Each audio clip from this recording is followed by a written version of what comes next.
Bismillahirrahmanirrahim. Assalamualaikum warahmatullahi wabarakatuh. Alhamdulillah rabbil alamin, wassalatu wassalamu ala rasulillah, wala hawla wala quwata illa billah. Adik-adik kelas 8 MTS Husnul Khotimah, kita bersama-sama akan melanjutkan pembelajaran SKI pertemuan ke-6 di semester ini. Sebelumnya kita awali dengan bersama-sama membaca lafaz basmalah. Bismillahirrahmanirrahim. Materi kita kali ini tentang perang salib, ya. Dan ternyata memang kalau kita mengkaji ada tiga kali tahapan perang salib yang terjadi, dan yang ketiga kalinya adalah Salahuddin Al-Ayyubi yang sebagai tokohnya, dan nanti ada perang salib lanjutan lagi. Awal mulanya terjadi karena perang salib ini disebabkan beberapa faktor, diantaranya adalah faktor agama, politis, dan sosial ekonomi. Diawali pada tahun 1070 ketika Yerusalem direbut oleh Bani Seljuk dari Turki, yang pada saat itu Bani Seljuk inilah yang kemudian memiliki peran dalam pemerintahan Daulah Bani Abbasiyah pada saat itu. Dan ketika Kaisar Yunani Diogenes dikalahkan dan ditawan di Mantigezr pada tahun 1071, sejak saat itu Asia Kecil dan seluruh Suriah dikuasai oleh Bani Seljuk, termasuk juga wilayah-wilayah yang kemudian sebelumnya dikuasai oleh orang-orang Romawi. Kemudian Kaisar Alexius, ya, kemudian meminta kepada Paus Urbanus II di Prancis tahun 1095 untuk menyemangati umat Kristen di Eropa agar melakukan perang salib. Dan perang salib pertama, sebagaimana tadi disampaikan, ini adalah salah satu hal yang disulut oleh Paus Urbanus II yang meminta agar seluruh umat Kristen untuk bergabung dan berperang melawan Turki Seljuk dengan jaminan bahwa sesiapapun yang ikut serta dalam sejarah perang salib dan mati akan masuk ke dalam surga walaupun ia memiliki banyak dosa di masa lalu. Kemudian duta besar utusan Alexius, ya, yang tadi kemudian meminta Paus Urbanus kemudian juga merekrut banyak pasukan, dan terjadilah perang salib yang kemudian tentara salib berhasil mengalahkan pasukan Turki, dua pasukan Turki di daerah Dorilaim dan Antioquia, dan merebut Yerusalem pada tahun 1099 sehingga jatuh ke tangan pasukan salib. Perang salib kedua tahun 1145 sampai 1150 terjadi setelah beberapa puluh tahun direbutnya Yerusalem dari tangan umat Islam. Pada saat itu, tentara Islam pimpinan Imaduddin Zanki merebut kembali wilayah Aleppo dan Edessa.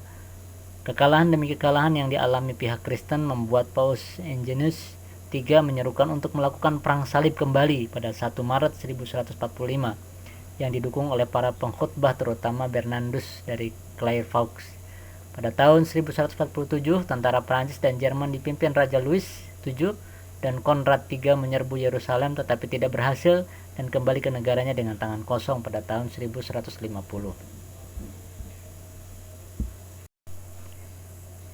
Dan perang salib yang ketiga terjadi tahun 1188 sampai 1192.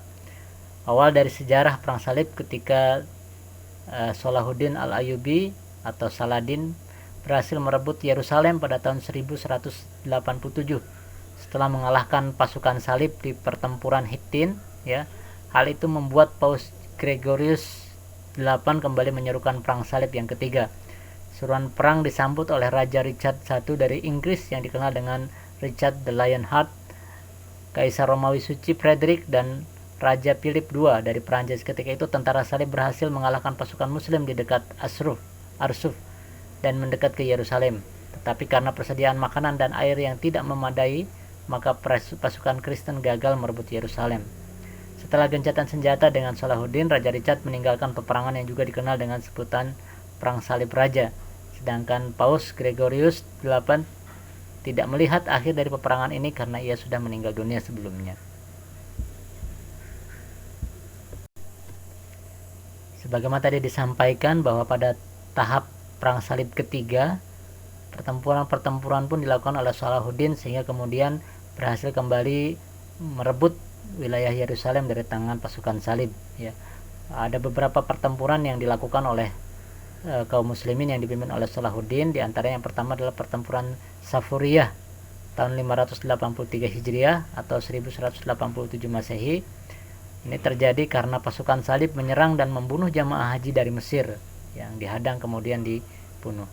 Kemudian Salahuddin menyerukan jihad kepada penduduk Mesir dan Syam, dan kemudian terjadilah pertempuran di daerah Safuriyah, benteng pertahanan kaum salib yang akhirnya berhasil ditaklukkan di wilayah Syam.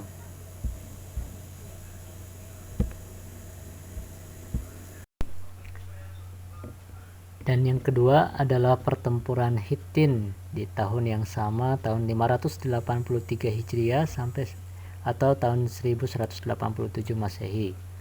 Ini adalah kelanjutan dari perang Safuriyah, dan penyerangan dilakukan ke benteng-benteng pasukan salib, dan sampai terjadi salah satu pengepungan di salah satu benteng terbesar dari pasukan salib, kerajaan salib, sampai terbit fajar di keesokan harinya.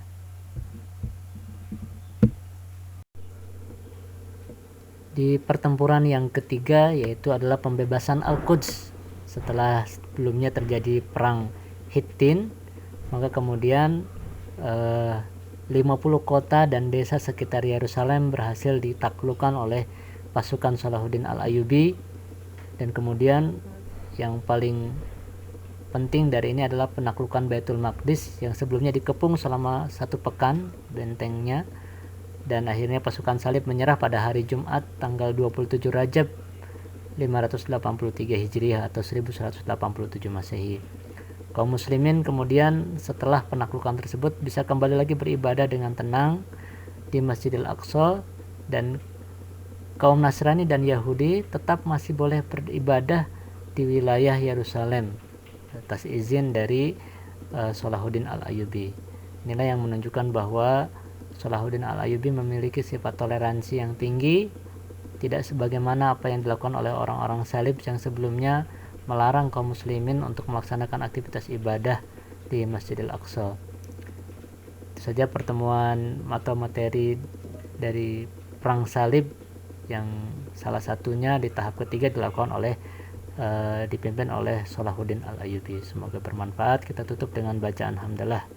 Alhamdulillahirabbil alamin. Assalamualaikum warahmatullahi wabarakatuh.